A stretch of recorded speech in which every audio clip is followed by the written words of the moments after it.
Have you ever wanted more pleasure in your life? Oh, you've come to the right space. Hey, it's Rachel, and I've been intimacy coaching for 11 years now, which has inspired me to do an extended series every single month this year. We talked about different things with different themes, and the idea was really about building intimacy. Okay, we talked about pleasure, but it was really about building intimacy. So that's what I wanted to wrap this series up this year by talking about things that I believe most humans are doing to hinder the best kinds of relationships they could ever have. Today, I want to talk about the idea that relationships are all that is, which is ironic because that's really what I've been preaching, is that relationships are the core of human beings. That is still true in my opinion, but it's not the end all to be all.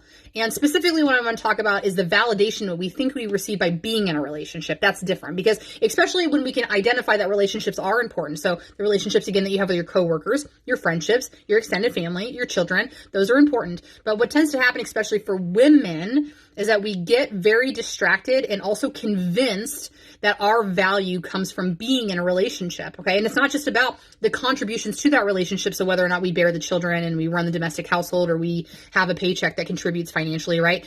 It's that relationship is me. Like, I'm not anything without a person in my life. And this is more heavily geared towards women, but all humans can feel this pressure. If I'm not married by a certain time, people will think I'm a failure. If I don't have children, people will think I'm a failure.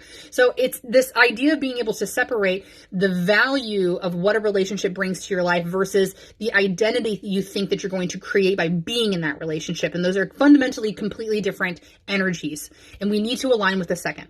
I don't know. Actually, I don't know which one I said first. Okay. But you need to align with what everyone understands, that it's just an addition to your life by being in this particular relationship. It does not validate who you are, and it doesn't say to the world who you are because you're in a relationship. You should be and are completely complete as a single individual.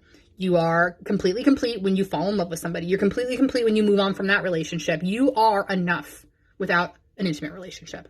They're helpful and we love them, but not mandatory for good success, okay? Please keep that in mind. Thanks for being here.